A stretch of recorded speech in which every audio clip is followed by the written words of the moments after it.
আপনি যদি ঢাকায় ভাড়া থাকেন তাহলে একটা প্রশ্ন কিন্তু আপনার মাথায় প্রায়ই আসে, তাই না? চলুন আজ সেই খুব পরিচিত প্রশ্নটা নিয়েই একটু কাটাছেঁড়া করা যাক। প্রশ্নটা খুব সোজা তাই না?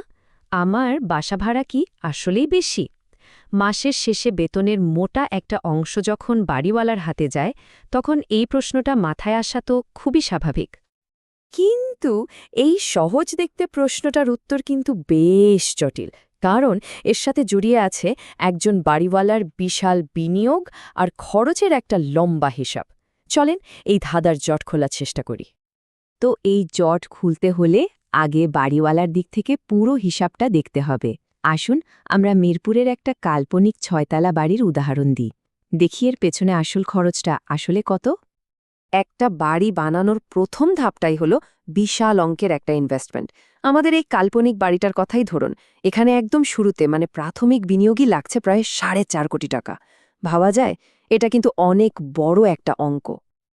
এই যে 4.5 কোটি টাকা, এটা মূলত দুইটা বড় ভাগে ভাগ করা। প্রথমটা হলো জমির দাম, যেটা এখানে ধরা হয়েছে 2.1 কোটি টাকা। আর দ্বিতীয়টা হলো বাড়িটা বানানোর খরচ মানে কনস্ট্রাকশন কস্ট, যেটা প্রায় 2.4 কোটি টাকা। এখন একবারে 4.5 কোটি টাকা বিনিয়োগের পর মনে হতেই পারে যে যাক, খরচের পালা শেষ। কিন্তু আসল ঘটনা হলো এর পর থেকেই শুরু হয় বাড়িওয়ালার প্রতি মাসের নিয়মিত খরচের এক লম্বা হিসাব। আর এই খরচটাই কিন্তু ভাড়ার আয়-ব্যয়ের ওপর সরাসরি প্রভাব ফেলে। এবার চলুন মাসের আয়-ব্যয়ের আসল ছবিটা দেখি। ধরেন 12টা ফ্ল্যাট থেকে মাসে ভাড়া আসছে 2,40,000 টাকা। কিন্তু বাড়িটা যদি লোন নিয়ে করা হয়, তাহলে শুধু লোনের কিস্তিই চলে যাচ্ছে প্রায় 2,25,000 টাকা। এর সাথে আবার মেইনটেনেন্স খরচ তো আছেই। সব মিলিয়ে দেখা যায় মাস শেষে আয় কিন্তু খরচের চেয়েও কম হয়ে যেতে পারে। আচ্ছা, তাহলে তো একটা প্রশ্ন আসেই, তাই না? যদি মাস শেষে আয় ব্যয় সমান সমান হয় বা কখনো লসও হয়, তাহলে বাড়িওয়ালার আসল লাভটা কোথায়? মানুষ কেন এত টাকা ইনভেস্ট করবে? এই প্রশ্নটা খুবই গুরুত্বপূর্ণ। মানে মাস শেষে যদি হাতে ক্যাশই না আসে, উল্টো পকেট থেকেই যায়, তাহলে কেউ কেন এত বড় একটা ইনভেস্টমেন্ট করবে? এর উত্তরটা কিন্তু বেশ ইন্টারেস্টিং, এবং সেটা ভাড়ার টাকার মধ্যে লুকিয়ে নেই। এর উত্তরটা লুকিয়ে আছে একটা ফাইন্যান্সিয়াল কনসেপ্টের মধ্যে। এটাকে বলে CAGR বা কম্পাউন্ড অ্যানুয়াল গ্রোথ রেট। সহজ করে বললে এটা শুধু এক বছরের লাভ না, বরং প্রতি বছর সম্পত্তির দাম যে বাড়ছে, সেই বাড়তি দামের উপর আবার লাভ হিসাব করা হয়। আর সময়ের সাথে সাথে এটার প্রভাবে মোট সম্পত্তির দাম কিন্তু লাফিয়ে লাফিয়ে বাড়ে। আর এখানেই কিন্তু আসল লাভের খেলাটা পরিষ্কার হয়ে যায়। দেখুন, ঢাকার এক এক এলাকায় প্রপার্টির দাম বাড়ার হার কিন্তু এক এক রকম। যেমন বারিধারায় এই গ্রোথ রেট বছরে 12 থেকে 16%, অন্যদিকে মিরপুরে এটা 5 থেকে 8%। সো মাস শেষে পাওয়া ভাড়ার চেয়েও এই যে লম্বা সময় দামটা বাড়ছে, এটাই বাড়িওয়ালার জন্য আসল আকর্ষণ। আচ্ছা, চলুন এবার একটু বড় ক্যানভাসে ছবিটা দেখি। ঢাকার হাউজিং মার্কেট এশিয়ার অন্য বড় শহরগুলোর সাথে তুলনা করলে ঠিক কোথায় দাঁড়ায়? এই রিজিওনাল কনটেক্সটে দেখলে ঢাকার ছবিটা কিন্তু আরও পরিষ্কার হয়ে যাবে। মানে বাড়ি কেনার এবিলিটি কিংবা ভাড়া থেকে আয়ের হার, এইসব দিক দিয়ে ঢাকা এশিয়ার অন্য বড় শহরগুলোর তুলনায় কোথায় আছে, সেটা এই ডেটাগুলো দেখলেই বোঝা যায়।